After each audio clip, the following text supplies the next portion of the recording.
Salut à toi, voici une vidéo sur comment mathématiser les contraintes dans un problème en lien avec l'optimisation des mathématiques de 5e secondaire, cours de CST et même en SN.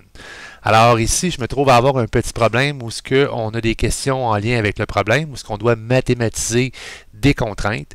Je vais lire le problème avec toi. Alors, pour effectuer des travaux de rénovation chez un client, Steve doit planter des pieux de 2 grandeurs. Les petits pieux mesurent 1,5 m et coûtent 3 $. Information quand même importante que je vais souligner ici. Les grands pieux mesurent 2 mètres et coûtent 5 $. On veut traduire les énoncés ci-contre. On sait là-dedans que X représente le nombre de grands pieux utilisés. Alors, moi, je le sais que X, c'est mes grands pieux. Mes grands pieux mesurent 2 mètres et coûtent 5 $. Je vais juste comme condenser l'information près des variables. Y, c'est le nombre de petits pieux. Les petits pieux, eux autres mesurent 1,5 m et coûtent 3 $. Alors, mathématisons les contraintes. Je me trouve à avoir ici 7 contraintes à mathématiser.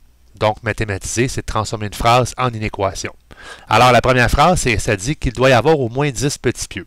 Alors, les petits pieux, c'est Y. À toutes les fois qu'on mathématise une phrase, ce qu'on implique uniquement une variable, comme dans ce cas-là, on commence toujours par la variable. Alors, les petits pieux, c'est Y. Il y en a au moins. Au moins, ça veut toujours dire que c'est plus grand ou égal. Il y en a au moins 10. Donc, Y, le nombre de petits pieux, il y en a au moins 10. Il doit y avoir au moins 10 petits pieux. C'est synonyme, ça veut dire la même affaire. B, le nombre total de pieux ne doit pas dépasser 35. Le total de pieux, dans le fond, ça se trouve être les grands pieux et les petits pieux mis ensemble. Ça ne doit pas dépasser, donc ça ne doit pas dépasser, ça peut être égal, mais il faut que ça soit nécessairement plus petit. Alors, ça doit être plus petit ou égal à 35.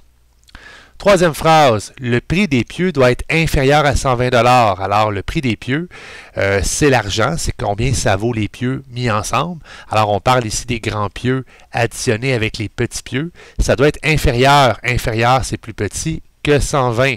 Mais là, j'arrête là parce que 120, c'est de l'argent. X puis Y, c'est une quantité de pieux, alors je dois transformer mes pieux en argent. Je sais que mes grands pieux valent 5 $. C'est pour ça que je vais multiplier la quantité de grands pieux par 5 et les petits pieux valent 3 $. Donc, je vais multiplier la quantité de petits pieux par 3. Alors là, je me ramasse avec de l'argent plus de l'argent qui donne l'argent. C'est ce que je voulais avoir. Afin de continuer à bien voir, je vais juste comme transformer ces informations-là ici, à côté, pour me souvenir dans le fond de quoi on parle. Alors ça se trouve être X qui est le nombre de grands pieux et Y, c'est le nombre de petits pieux. Ça va me permettre de ne pas avoir à faire du zigzag avec ma page. Phrase suivante, on dit là-dedans que il doit y avoir au moins 3 fois plus de grands pieux que de petits pieux. Alors, on compare la quantité de grands pieux avec celle de petits pieux. Quand on fait une comparaison, en fait, on doit toujours marquer les variables dans l'ordre de lecture. Alors, moi, je vois les grands pieux en premier, je vois les petits pieux en deuxième, je vois le au moins qui est entre les deux, qui veut dire plus grand ou égal. Et là, je me dis, j'ai 3 fois plus de grands pieux que de petits. Alors, je vais en donner 3 aux petits pour compenser, pour faire en sorte que je vais créer une relation d'égalité. Parce que je veux balancer mes quantités. Si j'ai 3 fois plus de grands pieux, en faisant 3 fois plus petit, ça va me permettre d'en avoir la même quantité. Même chose pour le E, il doit y avoir au moins, toujours plus grand ou égal, 10 grands pieux de plus que de petits. Alors là, on ne parle pas comme tantôt de 3 fois plus. Si je parlais tantôt de 3 fois plus, j'ai 3 fois plus d'argent, j'ai 10 piastres dans mes poches, j'en ai 3 fois plus maintenant, ben, je vais en avoir 30 parce que j'ai fait x 3. Là, on parle de 10 de plus. Si j'ai 10 $ dans mes poches et j'ai 10 $ de plus maintenant, ben, je vais avoir 20 $. 10 plus 10 donne 20. Alors, j'additionne 10 de plus.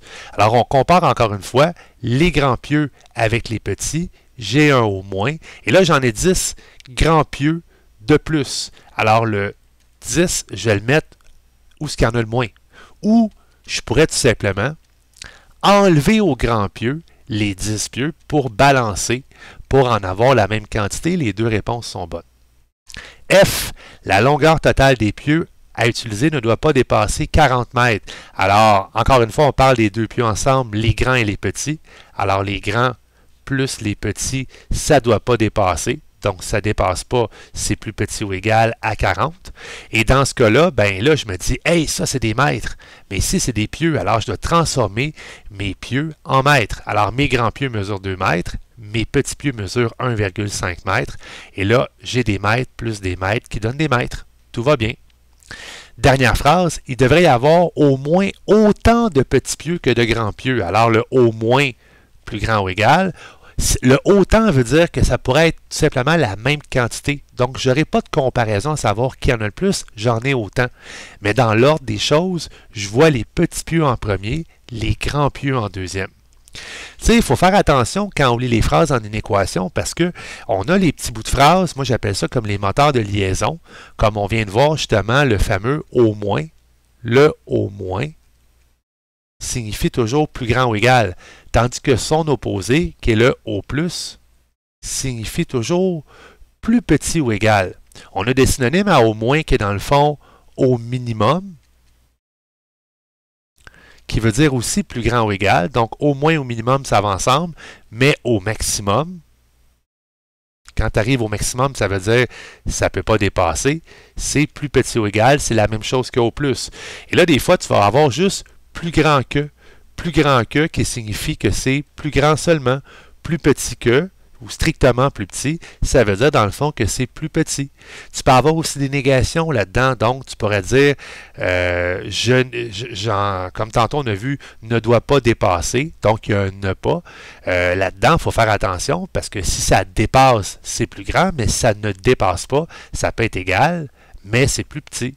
Donc, tout ça, dans le fond, ça se trouve à être la compréhension de la langue française qui vient faire une collision avec les fondements mathématiques, puis il faut être quand même à l'aise avec la langue française, d'où l'important en optimisation, c'est de pratiquer, pratiquer, pratiquer, pratiquer. C'est ça qui va faire en sorte que tu vas être encore meilleur. Donc, si tu as des questions, gêne-toi pas. C'était dans le fond tout simplement un petit résumé de comment mathématiser les contraintes. Merci beaucoup et à une prochaine fois.